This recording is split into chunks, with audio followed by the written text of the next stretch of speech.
A lot of eyes were looking way up into the central Indiana sky today. A 22-degree halo called a sun halo or sun dog was visible over the Indianapolis area. The atmospheric phenomenon is caused by tiny ice crystals contained inside high clouds. When sunlight hits that ice at a 22-degree angle, the light is refracted, and that creates the halo-like effect. Did you go to meteorology school, or? I actually never heard of that before. That was impressive. Well, you nailed that. Helps to have a wire service around. That is exactly how the ice crystals, though, as they fall through the sky, kind of like a rainbow, but because the ice crystals are shaped a little bit differently, they're hexagonal. I can't even pronounce that. Hexagonal. Thank you. See, that's why you're the journalist. But I don't know anything about atmospherics. As they fall, the sun goes through them kind of like a rainbow and spreads the light out at those 22-degree angles. That was very cool. Yeah, very neat thing to see. Normally you see it more towards the spring and the fall when temperatures are a bit cooler, but you get some cold clouds up there. Yeah. You could have them. Well, we could use some cool clouds around here, right? Could we? Oh, boy, it was a hot day today. Hit 99 this afternoon. Beautiful look downtown this evening. Still got a little bit of daylight left out there as we're about 40 minutes past sunset this evening. Still 91 degrees right now. Normally we should be topping off at 93 for our afternoon high. So that's only 2 degrees where we're at right now. We hit 99 this afternoon, which was just short of a record high for the date, set at 103, and very light winds again. That is going to be a little bit of a problem tomorrow because we're going to have that light wind again and very warm conditions. That's going to make the ozone levels a little bit higher tomorrow afternoon. Not ideal for the elderly and younger children, and also those with asthma, to be outdoors tomorrow afternoon. As far as temperatures go outside this evening, most of the area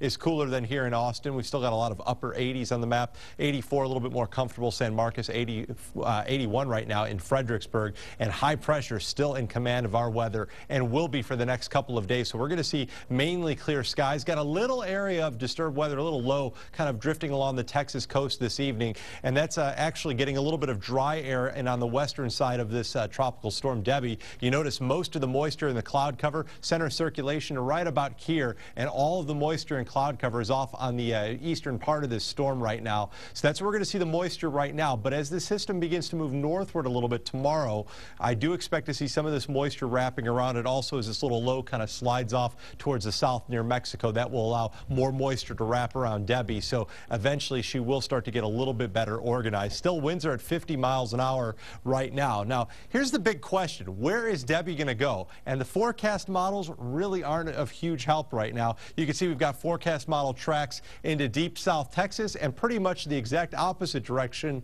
into central Florida near the Tampa area, and then right up the middle near the Biloxi area, also a few near the Sabine Pass as well. The official Hurricane Center track takes it off towards the west after a northerly turn tomorrow, and could possibly take it into the Texas coastline by Friday morning or Friday afternoon. So depending on where exactly Debbie goes, could be affecting our weather late next week. But you notice one of the big things, the forecast track, very large in the forecast margin of error, about 500 miles from north to south. So just a system we'll continue to watch over the next couple of days.